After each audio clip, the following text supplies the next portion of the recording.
Was it just another award show? Just another K-pop idol on another stage? Or was this the very moment the music industry cracked open and rewrote its own legacy before our eyes? The roar began as a whisper. A name, murmured in anticipation, echoed louder through arenas, living rooms, and streaming screens across continents. Jungkook. And when the moment came, when the lights dimmed, the envelope opened, and his name was called, the world didn't just celebrate, it exploded. But what made this victory not just monumental, but unforgettable? Why did this single triumph send shockwaves from Seoul to Sao Paulo, from New York to Nairobi? Why is every major headline, every digital corner of the internet ablaze with one name? This isn't just about a trophy. This is about a turning point. Jungkook, once known globally as the golden maknae of BTS, has been inching towards something colossal, something no solo K-pop artist has dared to imagine at this scale. And when the historic moment arrived, it wasn't just music fans who noticed. Industry legends, Grammy-winning producers, cultural critics, global media outlets, they all turned their gaze and stayed. When Jungkook clinched the award for Global Artist of the Year at the International Music Vanguard Awards 2025, it wasn't just a victory for him. It was a statement, a reckoning, a reshaping of what it means to be a global artist in this era. What does it take to dethrone the West's century-long reign in global music culture? Consistency, talent, charisma, language-crossing appeal? Jungkook brought all of that, and then some. With streaming numbers that shattered previous records, sold-out stadium tours spanning 5 continents, and a solo debut album that defied linguistic boundaries while topping charts for 17 consecutive weeks, this wasn't an underdog story. This was a carefully orchestrated storm. But what truly caught the world off guard wasn't just the numbers. It was the message. The humility in his acceptance speech, the trembling in his voice as he thanked not just his fans, but every artist who paved the way, the subtle nods to his BTS brothers, the tearful call to his mother backstage. Suddenly, this wasn't just an industry moment. It was human. And then came the footage, viral within minutes. Clips of him breaking down in tears, a fellow artist standing in ovation, of fans collapsing in sobs in the audience, overwhelmed. It was raw, it was real, and for a generation often criticized for being detached, this was a rare, unfiltered outpouring of emotion that united millions. Why did this moment matter so much? Because Jungkook's win signaled the start of a new chapter, not just for K-pop, but for global entertainment. No longer was language a barrier. No longer were cultural nuances sidelined. He proved that authenticity speaks louder than borders and passion resonates beyond language. It wasn't just the victory. It was what it represented. A Korean soloist delivering a genre blending album with tracks fusing R&B, EDM, soul, and traditional Korean instrumentation unseated Western titans who had dominated these categories for decades. This was unheard of, unimaginable, until it happened. And people noticed. Music journalists scrambled to dissect the performance that stole the show. Jungkook, alone on a smoke-covered stage, barefoot, dressed in minimalist black, delivering a 6-minute rendition of his hit, 7 Sins. Not the radio version, but a special extended cut, never performed before. With only strings, live percussion, and his voice breaking in the final chorus, the performance transcended the spectacle of modern pop. It became art. A live orchestra.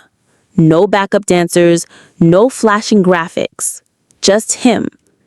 And silence.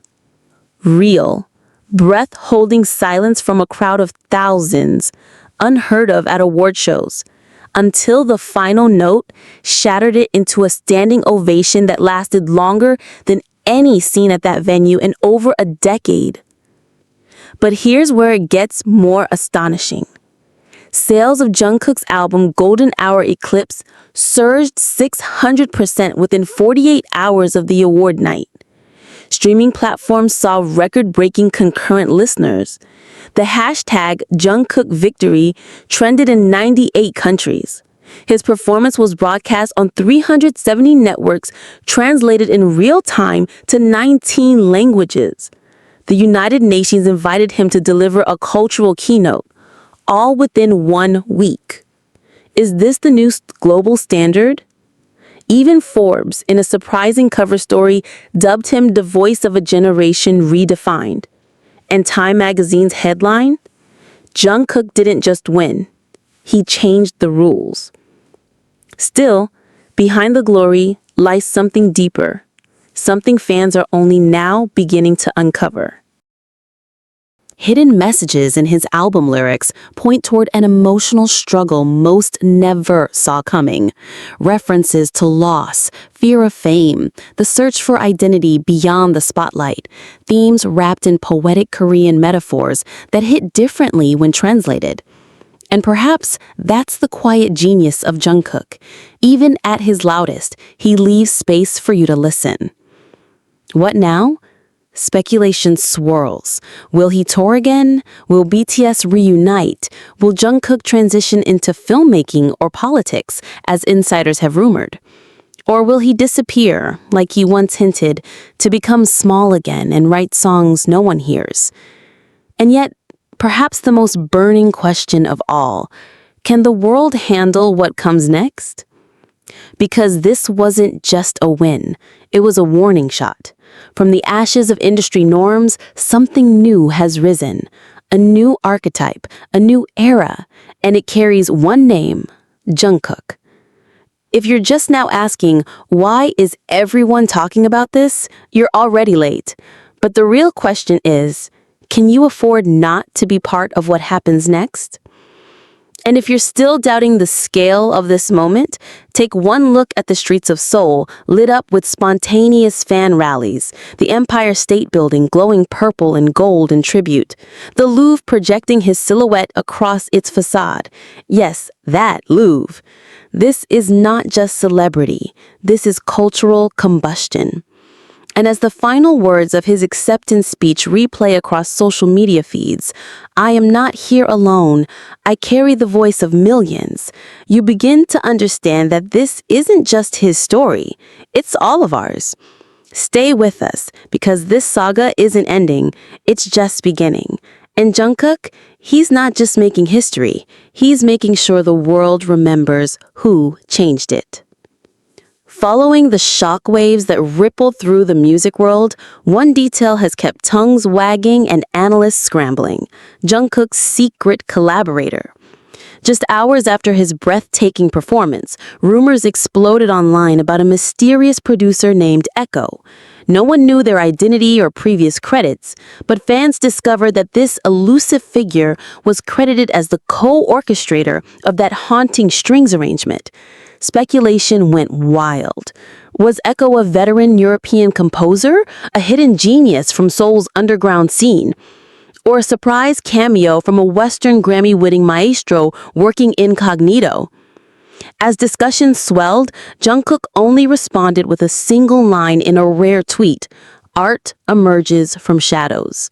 Enigmatic, provocative. The curiosity didn't stop there. Suddenly, every line in Seven Sins, that performance centerpiece, was being combed for clues. Lines like, "I walk through mirrors, chasing faces I can't see," and "The stage is bright, but I feel more unknown than ever," were analyzed by linguists in Tokyo, Mississippi, and Buenos Aires. A top lyricist in London tweeted, "These aren't pop cliches, they're confessions." And Jungkook's longtime vocal coach later revealed, under strict anonymity, that he'd never heard him this vulnerable, this raw. His voice, she said, was quivered with history. Industry insiders say this moment could redefine the modern album era.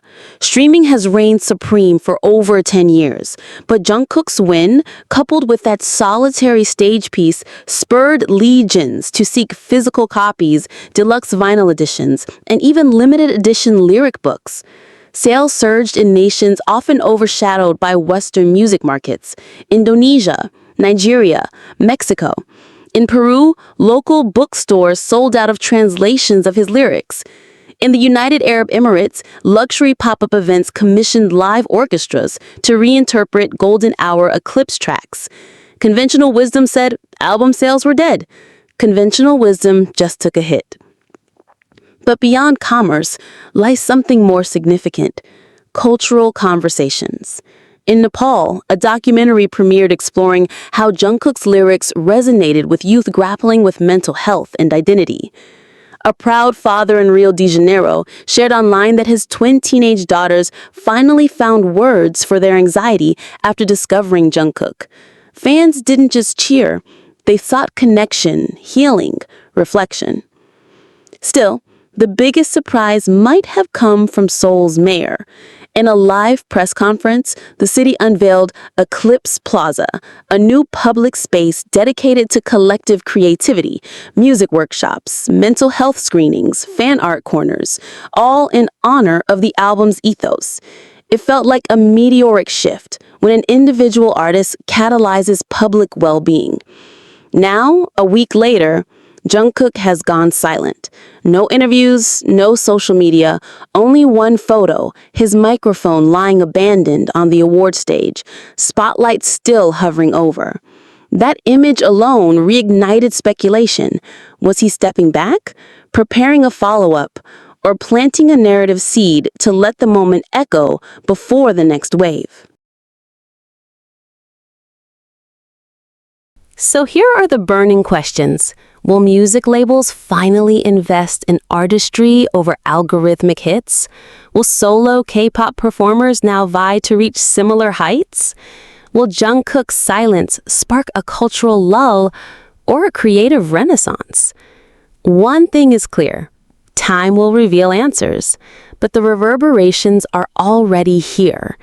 It wasn't just his trophy or performance. It was the meaning beneath. And this chapter isn't over, not close.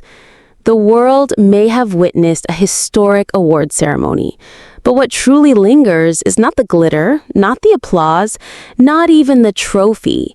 It's the silence that followed. A silence so thick, so loaded with meaning, that it became deafening. Jungkook didn't just win, he vanished. 3 days after his victory, armies around the globe noticed something unusual. Jungkook had unfollowed everyone on social media. Not a post, not a story, nothing but a black profile picture and a single bio line in Hangul that read, "Nanu no diedo opko, odiena iso," which means, "I am nowhere and I am everywhere." Was this a farewell? A rebranding? A conceptual beginning to the next phase? That cryptic message alone sparked millions of reposts, with netizens scrambling to decode the intent. Language experts dissected its poetic nuance. Was he referencing Buddhist philosophy, a nod to his loss of self and fame, or a metaphorical rebirth? Meanwhile, industry heads weren't just watching, they were reacting. Universal Music called an emergency roundtable. Hybe's stock surged by 18%. Rolling Stone Career released a rare double feature. The front cover showing Jungkook receiving his award, the back cover entirely blank, captioned only, "The rest is unwritten." But it's not just media and money reacting, it's people. In Kenya, a school integrated Jungkook's lyrics into their literature curriculum to help students discuss modern identity. In Denmark, a therapist reported that teen clients had begun using metaphors from Eclipse to explain their emotional states. It's like he gave them a language they didn't know they needed. In Times Square, New York, a group of artists set up an impromptu tribute wall where fans wrote their dreams, fears, and messages to Jungkook on Post-it notes. It grew so massive that city officials had to temporarily cordon off the area, not to tear it down, but to preserve it. It's clear this is no ordinary pop moment. It's transformation in real time. Yet, the question still burns. Why now? Why this song? Why this performance? Insiders hint at months of quiet preparation. That haunting orchestral version of Seven Sins wasn't improvised. It was months in the making, recorded live in a secluded studio in Iceland. The strings were arranged by the enigmatic Echo, whose sources now confirm is none other than Oscar-winning composer Ryu Jisoo, working under a pseudonym to free himself from public pressure. The collaboration was so secretive that even most of the technical crew signed NDAs. And Jungkook, he didn't want his label involved in that cut. He paid for the session himself, flew the entire team out off-grid. No stylists, no producers, just music. I wanted to hear myself bleed, he reportedly told a sound engineer on site. This may explain why fans call the performance transcendent, haunting, and unlike anything we've ever seen in K-pop. Because it wasn't K-pop. It wasn't Western pop either. It was something in between or beyond.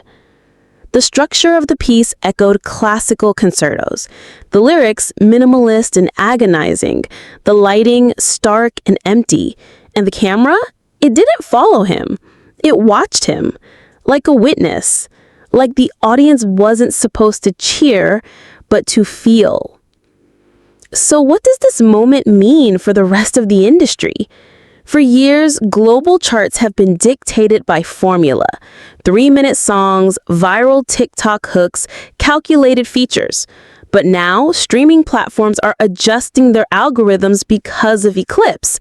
People aren't skipping, they're sitting, listening again and again. Billboard had to rewrite their weekly article format because Jungkook broke 5 metrics they've used since 2008. Spotify reported the highest full play completion rate of any song in its history. Apple Music added a new tag, Transcendental. And for the first time ever, the Vatican's own media outlet, L'Osservatore Romano, published an article on a pop album, calling it a meditation on identity, divine longing, and modern suffering. Even critics previously skeptical of K-pop are silent, not in ignorance, but in awe. Pitchfork wrote, "This isn't about genre anymore. Jungkook has become a genre." Still, the emotional toll is evident.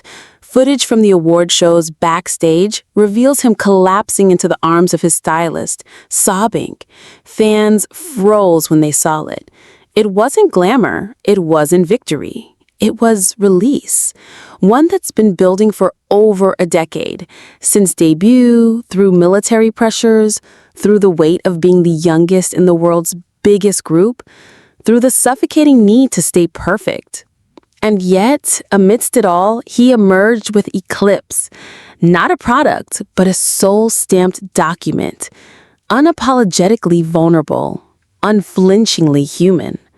So what happens next? A surprise tour, a visual album, a complete withdrawal? Sources say Jungkook left the country the night after the awards.